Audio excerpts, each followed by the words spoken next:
I flipped a lot of rocks and logs to see what was living underneath of them. Amphibians and reptiles, among other animals, use these things as cover objects because it gives them a safe place to be away from things that want to eat them, and these animals are ectothermic, which is a fancy word for being cold-blooded. Basically, rocks and logs give them somewhere where they can easily regulate their body temperature. If you're anything like me, you'll be amazed at just how many different animals can be found under rocks and logs. Here's the best 17 things that I found. First place I visited was a paved path that cut through a forest.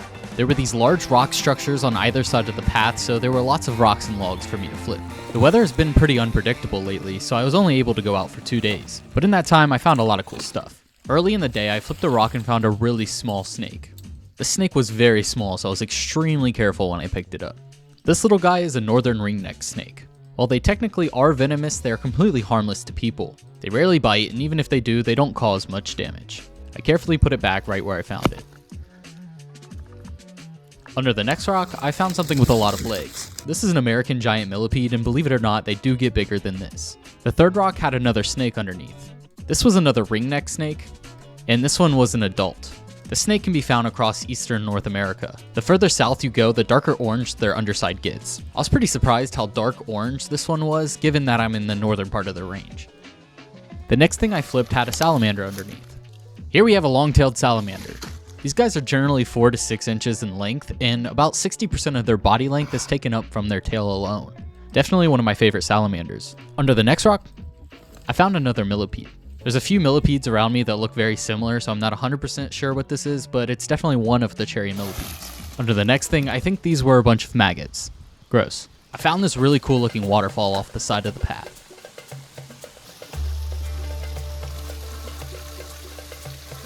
So I decided to flip some of the rocks around the water to see what I could find. And underneath one of the rocks, I found a salamander. This is an incredibly common eastern red-backed salamander. They're widespread throughout eastern North America because they're very adaptable to different environments. The next rock I flipped, I found another ringneck snake, but it was too far tucked down in the rocks for me to get it out. And then while hiking on the path, I came across this little snail, a bird egg that had unfortunately already been scrambled, and another American giant millipede.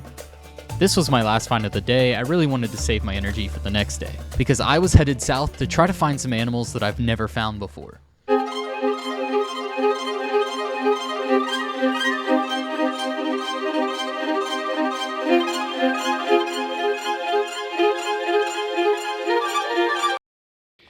Accidentally gave the tree a little haircut with that drone shot. Whoops. Despite almost losing my drone at the beginning of the day, I still had high hopes as I set out to find a lifer or animal I've never found before. But under the first rock I flipped, I found more ants. Underneath the next rock, I found a very dark Eastern American toad. American toads are capable of producing a toxin that makes them taste terrible to predators, but contrary to popular belief, they won't actually give you warts if you pick them up. Underneath the next rock, I found slug. Under the 12th thing, I found another very cool looking millipede. Now this one I think is a Kentucky flat millipede, and they produce a cyanide compound. Under the next rock, it was kind of hard to see, but it was another American giant millipede. For whatever reason, this time of year I find these guys everywhere. I kept hiking through the woods, keeping my eyes peeled for anything that might be hiding something living underneath.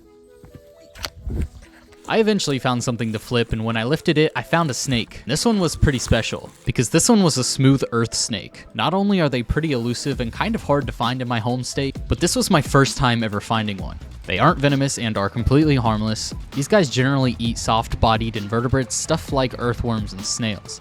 They are a fossorial species, which basically means they spend a lot of their time buried in leaf litter. I can't speak on all of them, but this one was very docile and didn't even try to bite me. And of course, I put it right back where I found it. Under the next rock, I found another ringneck snake. Like I said before, they don't really bite, but this one clearly had other plans. Their teeth aren't really even big enough to penetrate skin, but some people have reported that it feels like a bee sting. This didn't hurt. Underneath the next rock, there was a small-mouthed salamander. It moved quickly into its burrow before I was able to get a good view of it. Under log 17, I found a lizard. This is a 5-lined skink. They're also sometimes called blue-tailed skinks because when they're younger, they have a bright blue tail. Here's a video of one that I found last summer.